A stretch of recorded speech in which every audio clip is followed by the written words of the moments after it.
Deserts, one of our planet's most extreme habitats, cover a third of the Earth's land surface. Planet Earth, as you've never seen it before.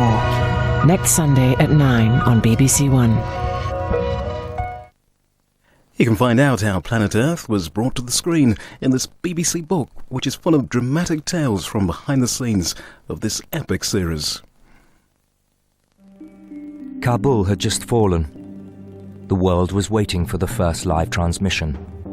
But the BBC was struggling to get a satellite dish into the Afghan capital. A team was on a lorry, desperately trying to get through the only pass that wasn't under Taliban control.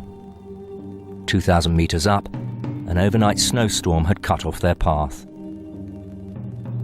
Rather than go back, they decided to break the satellite down and carry it on donkeys. With 28 mules, they inched their way on foot across the snow. When they arrive in Kabul, there are only 25 minutes left to set up and go live.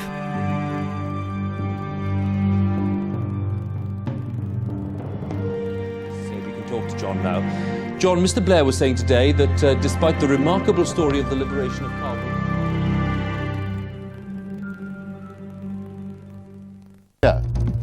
He makes the surprising remark whilst visiting British athletes at the Commonwealth Games. Reports of clashes in Baghdad tonight between US troops and Shiite militias. Out in the cold, Scotland gets a taste of the UK's first smoking ban.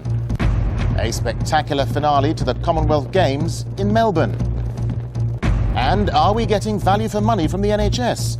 Panorama finds out why wards are closing and jobs are bid that it may have been a mistake to announce he won't be staying on as Labour leader to fight the next election. Mr. Blair made the surprising remark during a radio interview in Australia, where he's on a diplomatic visit. He admitted that declaring his intention to leave Number 10 had been an unusual thing to say. Back home today, his ministers insisted he could go on for another 4 years. Well, our political editor, Nick Robinson, reports now from Melbourne.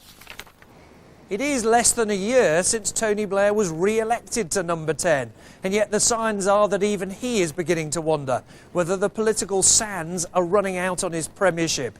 That is perhaps why here in Australia he's thought out loud about whether it was a mistake to signal his departure without actually naming a date.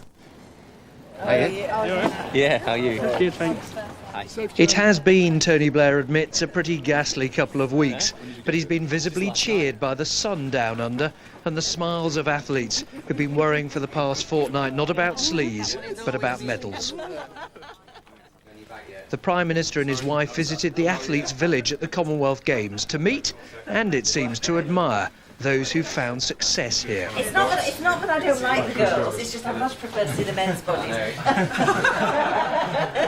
It's just one of those things. That's off the record, he said. Not so his worry that he'd made a mistake in signalling his departure from Number 10. In an interview with Australia's ABC Radio, Frank Kelly asked whether it had left him open to calls to go. You just get on with the job, because this speculation, I think, probably would happen whatever decision you take. Now, it was an unusual thing for me to say, but people kept asking me the question, and so I decided to answer it. Maybe that was a mistake, he said, reflecting doubts that he may be running out of political capital. And today his deputy, who always argued against publicly making clear that he intended to go, acknowledged the problem. He might mean it caused an awful lot of uncertainties once he said that, and that was a concern expressed by a number at the time. But he made that decision. I'm sure that's his decision, and that's what we were having to deal with as a party in that transfer. Ministers are doing their best to head off speculation about when the transfer of power from Blair to Brown will actually occur. Tony's made it clear he's going to serve a full term. That could go to 2010. We don't have to take these decisions now. What matters is the policies. Tony Blair is making it clear that there's still a long list of things he wants to do before leaving Number 10, to persist with NHS reforms, which he sees as the solution to, rather than the cause of, the current crisis, to enact those education reforms which depended on Tory votes. And he's now changed his mind on reform of the House of Lords and might back an elected or a partially elected Lords. One man who Tony Blair could have turned to for advice was the Prime Minister of Australia, John Howard, now in his 4th term and refusing all requests to reveal when he might retire. Now, at first sight, this may seem simply an argument, and a pointless one, about whether something that Tony Blair said a while ago was right or not. But of course its significance is much greater than that, because it reflects a debate in his mind, amongst his friends, amongst ministers, about how long he can actually stay in the job. For all ministers appear on radio and television and name dates, plucking them pretty much out of the air, 2008 here, 2010 there.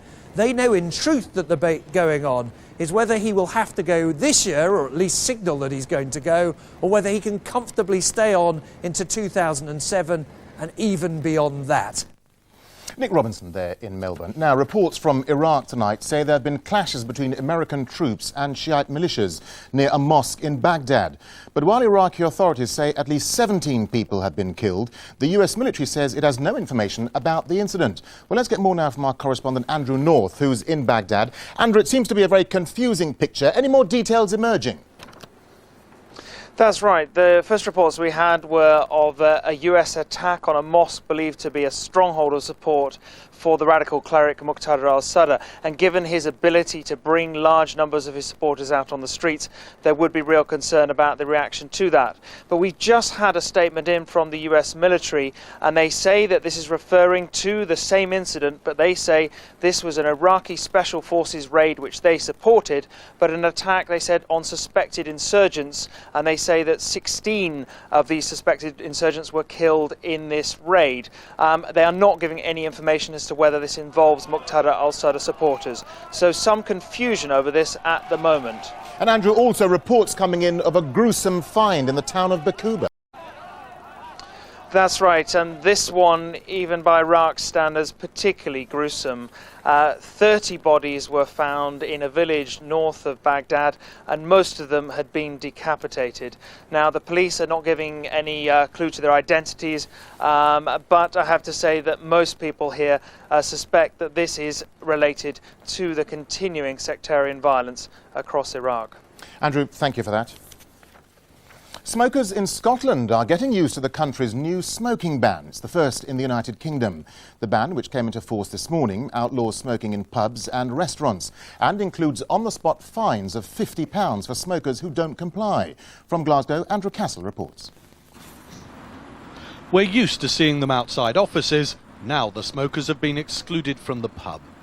If drinkers want to enjoy a cigarette, they must do so al fresco, and some establishments have already made provision for their smoking customers. We're in some kind of sort of tent outside in the pouring rain in Glasgow. Yeah, which I don't mind actually being here. I do think for all our, for all our sakes, for our health, it's a good thing. Oh, I'd much rather be inside, but unfortunately we've got to do what this government tells us to do. Inside, the ashtrays have been removed and the smoky atmosphere has disappeared. It doesn't really bother me at all, but I feel sorry on a day like this when you've got to go outside for a smoke. It's nice and calm and you can breathe. I think it's good. Not just the pubs are affected.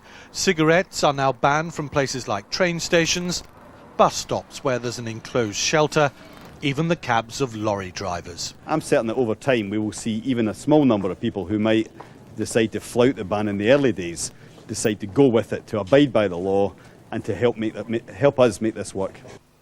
Council inspectors were out today making spot checks on premises to ensure the law is observed, but publicans feel they're being forced to help police the ban. Concerned that the odd person will try it on.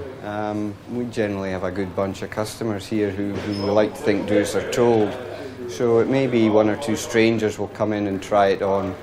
The first full day of the new smoking ban appears to have passed off successfully, but it'll be up to local councils to enforce it over the months ahead, and it'll be many years before the full health benefits show up in the general population. Andrew Castle, BBC News, Glasgow. At least 16 people were injured when part of a mosque in Birmingham collapsed. All the victims were mourners